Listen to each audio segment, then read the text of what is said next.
Mardi 24 septembre 2024, Le Seigneur est ressuscité. nous vous accueillons de nouveau sur votre chaîne L'Aventure dans la Parole. Nous partageons ensemble chaque jour des réflexions importantes pour notre foi en Dieu. Nous prions pour que aujourd'hui encore, par le Saint-Esprit, la paix et la grâce de Dieu nous soient données dans l'étude de sa parole. Notre communauté s'agrandit et c'est grâce à vous. Soyez vous aussi actifs avec nous pour répandre le message en likant et en partageant le lien. Nous vous invitons à vous abonner pour recevoir les notifications chaque jour et pour un confort d'écoute en continu, nous vous proposons la playlist de chaque semaine. Le texte à mémoriser de cette semaine que nous vous invitons à dire avec nous se trouve dans Marc chapitre 16, le verset 6. Il leur dit: Ne vous épouvantez pas. Vous cherchez Jésus de Nazareth qui a été crucifié. Il est ressuscité, il n'est point ici. Voici le lieu où on l'avait mis. Nous vous invitons à le redire avec nous, Marc 16, verset 6. Il leur dit: Ne vous épouvantez pas. Vous cherchez Jésus de Nazareth qui a été crucifié. Il est ressuscité, il n'est point ici. Voici le lieu où on l'avait mis. Pourquoi les disciples ont eu du mal à croire en la résurrection de Jésus et comment Jésus leur a donné des preuves qu'il était bien en vie?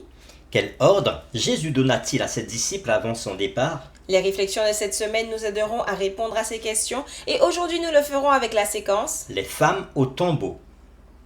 L'écrivain Ellen White, dans le livre Jésus-Christ, page 791, dit ce qui suit. Les femmes qui s'étaient rendues près de la croix du Christ attendirent impatiemment que les heures du sabbat fussent écoulées. Le premier jour de la semaine, de très bonne heure, elles se rendirent au tombeau, apportant des aromates précieux pour oindre le corps du Sauveur. Elles étaient loin de s'imaginer qu'il fût ressuscité d'entre les morts. Le soleil de leur espérance s'était couché et la nuit s'était faite dans leur cœur. Tout en marchant, elles s'entretenaient des œuvres de miséricorde du Christ et de ses paroles de consolation. Mais elles oubliaient qu'il leur avait dit « Je vous verrai de nouveau ». Fin de citation. Nous vous invitons à lire avec nous Marc chapitre 16, les versets 1 à 8. Et nous répondrons à la question suivante. Que s'était-il passé et comment les femmes avaient-elles réagi en premier? Marc 16, versets 1 à 8. Lorsque le sabbat fut passé, Marie de Magdala, Marie mère de Jacques et Salomé achetèrent des aromates afin d'aller embaumer Jésus. Le premier jour de la semaine, elles se rendirent au sépulcre de grand matin, comme le soleil venait de se lever. Elles disaient entre elles, Qui nous roulera la pierre loin de l'entrée du sépulcre? et levant les yeux, elles aperçurent que la pierre, qui était très grande, avait été roulée. Elles entrèrent dans le sépulcre, virent un jeune homme assis à droite, vêtu d'une robe blanche, et elles furent épouvantées. Il leur dit: Ne vous épouvantez pas. Vous cherchez Jésus de Nazareth qui a été crucifié. Il est ressuscité. Il n'est point ici. Voici le lieu où on l'avait mis. Mais allez dire à ses disciples et à Pierre qu'il vous précède en Galilée. Et c'est là que vous le verrez, comme il vous l'avait dit.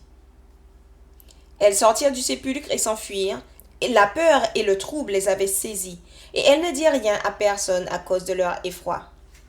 Après avoir lu Marc chapitre 16 versets 1 à 8, nous répondons à la question: que s'était-il passé et comment les femmes avaient-elles réagi en premier? Dès le début de l'évangile, le lecteur sait que Jésus est le Messie. Mais dans le texte lui-même, la première personne non possédée par un démon qui avait professé qu'il était le Messie est Pierre, dans Marc 8, verset 29. Et cette profession n'arriva qu'au milieu du livre. Tout au long de Marc, Jésus disait aux gens de garder le silence sur son identité et sur les guérisons qu'il faisait pour eux. Dans Marc chapitre 1 verset 44, il dit à un lépreux de ne rien dire à personne à propos de sa guérison. Dans Marc chapitre 5 verset 43, il dit à Jairus et à sa femme de ne parler à personne de la résurrection de leur fille. Dans Marc chapitre 7 verset 36, il défendit à un groupe le fait de dire aux gens qu'il avait guéri un homme sourd et muet. Puis il demanda à ses disciples de ne pas dire aux gens qu'il est le Messie. Et on peut le voir dans Marc chapitre 8 verset 30 ou encore Marc chapitre 9 verset 9. Il ne fait aucun doute que la principale raison pour laquelle Jésus leur disait de se taire était de se donner le temps de terminer son ministère selon les prophéties temporelles de Daniel chapitre 9 versets 24 à 27. Maintenant, dans cette scène, même après avoir appris que Jésus était ressuscité, les femmes effrayées et étonnées s'étaient enfuies et, du moins au début, n'avaient pas parlé de ce qui s'était passé non plus. Le silence, cependant, n'avait pas duré longtemps. À la fin du livre de Marc, que lisons-nous? Et ils s'en allèrent prêcher partout. Le Seigneur travaillait avec eux et confirmait la parole par les miracles qui l'accompagnaient. Marc 16, verset 20. Ainsi, le motif du silence sur Jésus, sur son identité et ses œuvres est brisé.